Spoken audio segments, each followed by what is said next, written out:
នេះមកខ្ញុំដាំបងប្អូនខ្ញុំកាត់ចោលឡើងច្រូតចោលឡើងប្រហែលដងទេ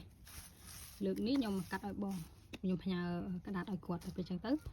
ខ្ញុំក៏មកកាត់ដាក់ឲ្យគាត់ទៅណាតែគាត់យកទៅស្លមជូរស្លអីចឹងណាបើសិនជាយើងអត់ច្រូតចោលទេវាអត់មាននេះទេវាអត់មានអាខ្ចីខ្ចីហូបចឹងណាវានៅតែចាស់ចាស់ដល់ពេលយើងច្រូតចោលទៅនេះវាដុសខ្ចីខ្ចីមកមើលនេះច្រូតចោលដើមចាស់ចាស់នេះច្រូតចោលវាដុសមកដល់ខ្ចីដល់វាដុសមកខ្ចីចឹងមានន័យយើងយកទៅញោមយកទៅភ្លាយកទៅបងម្លអីវាទន់ស្រួលហូបខ្ញុំកាត់ឲ្យបងកាត់ឲ្យខ្លីៗទៅបន្តិចវាដុសមកទៀតអត់មិនខ្លាចដាច់ពូជទេស្រួលដាំណាមកអមនឹងស្រួលដាំមែនតើដាំគោកដូចខ្ញុំចេះក៏បានដាំទឹកល្បាប់អីក៏បានតែខ្ញុំចូលចិត្តគោកខ្ញុំមកចូលចិត្តទឹកល្បាប់ទេព្រោះបើសិនតែទឹកល្បាប់នេះប្រកាសជាលេងបែកចោហូរស្ទឹងខ្ញុំខានតិចឃើញប៉ុណ្ណឹងបងក៏ពុតខ្ញុំកាត់បានច្រើនហើយនេះគាត់យកទៅគ្នាច្រើនគាត់គ្នាច្រើនទៅយកទៅគាត់ចែកគ្នាហូបបើជីវងនេះបេះបានទីដោយសារខ្ញុំច្រូតចោលអស់ហើយវាទៅដុះបដូរមកតិចចឹងណាតែចឹកកាត់វាមិនបានច្រើនទេមើលនោះអីចាជំនួយកែហើយមើលនោះអូយក្តារខ្ញុំបងប្អូនធៀងវាវែងគាត់ថាវាទៅធំអីមកបានធៀងវែងចឹងណាហើយខ្ញុំកាត់ឥឡូវវាចូលរដូវស្លឹកឈើជ្រុះហើយវាចាប់ដើមត្រជាក់អញ្ចឹងវាលែងមានធៀងខ្ញុំកាត់លើហ្នឹងថាជាចុងក្រោយលែងមានធៀងលែងមានអីមកទីអញ្ចឹងវាត្រជាក់វាក្តាញ់ស្រញក្រិនព្រោះតែចូលដល់ខែរដូវស្លឹកឈើរដូវការរីកចុងរដូវការរីកហ្នឹងមកវាចាប់ដើមលាស់មកទៀតអេមកវិញថ្ងៃដល់ពីនេះ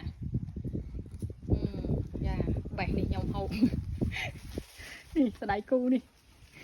បេះស្ដៃគូហូបចូលចិត្តណាស់មួយនោះចូលចិត្តណាស់នោះមួយនេះទៅម៉ែនេះ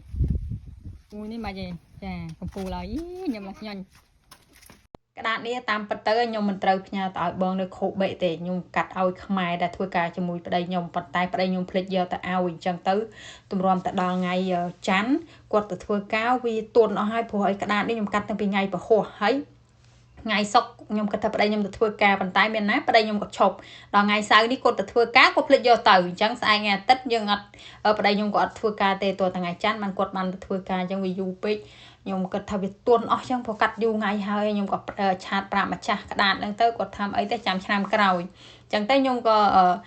បងនៅខូបេគាត់ឆាតស៊ូសុកទុកគ្នាទៅខ្ញុំក៏ស៊ូគាត់ក៏យកចឹងខ្ញុំក៏បានដាក់ទៅឲ្យគាត់ហើយក៏ប្រាប់គាត់ដែរទាំងបន្លែអានោងទាំងក្តារនេះគឺវាយូរថ្ងៃហើយអញ្ចឹងគាត់យកអត់បើគាត់យកខ្ញុំរៀបចំផ្ញើជូនគាត់ចឹងណាគាត់ថាអីទេគាត់យកអញ្ចឹងហើយខ្ញុំក៏បានដាក់មកអមអីជីអីតិចតួចទៅឲ្យគាត់ទៀតទៅព្រោះអីតែជ្រុលយើងផ្ញើទៅហើយនឹងអញ្ចឹងក៏មានអាឡាំងនឹងអាចដាក់បានក៏សោកដាក់និយាយថាគឺដាក់តើណែនឡាំងហ្មងស្រាប់តែខ្ញុំរៀបចំយកផ្ញើបន្លែនឹងបាត់ហើយស្រាប់តែប្តីខ្ញុំមកធ្វើការវិញគាត់ថាបន្លែដែលព្រឹកមិញដែលគាត់ភ្លេចយកទៅហ្នឹងចាំស្អែកគាត់យកទៅឲ្យព្រោះអីគាត់ជូនខ្ញុំទៅលេងប៉ុននៅខាងមុខស្ថានីយ៍រថភ្លើងហ្នឹងហើយខ្មែរដែលធ្វើការមួយប្តីខ្ញុំគាត់មកលេងដែរអញ្ចឹងជួបគ្នាពេលហ្នឹងយកទៅឲ្យគ្នាហ្មងទៅខ្ញុំប្រាប់គាត់ថាទេខ្ញុំផ្ញើទៅខូបេអស់ហើយគាត់ធ្វើអាលក្ខណៈភ្ញាក់ផ្អើលយកហ្មងស្រាប់តែគាត់ថាអត់ទេអាធាងក្តារដែលនៅមានអាចកាត់បានកាត់ទៅព្រោះសន្យាថាយកទៅឲ្យស្អែកហើយហ្នឹងខ្ញុំថាចឹងក៏បានដែរចាំស្អែកចាំខ្ញុំកាត់ឲ្យទៅព្រោះវានៅមានធាងខ្លះដែរតែគាត់ថាវាមិនច្រើនអញ្ចឹងណាហើយអីវ៉ាន់ដែលខ្ញុំចូលចិត្តយកទៅផ្ញើគឺខ្ញុំផ្ញើនៅឡូសិននេះបងប្អូនពីរៀងធូរថ្លៃហើយនិយាយទៅវានៅចិត្តផ្ទះដែរអញ្ចឹងខ្ញុំចូលចិត្តផ្ញើ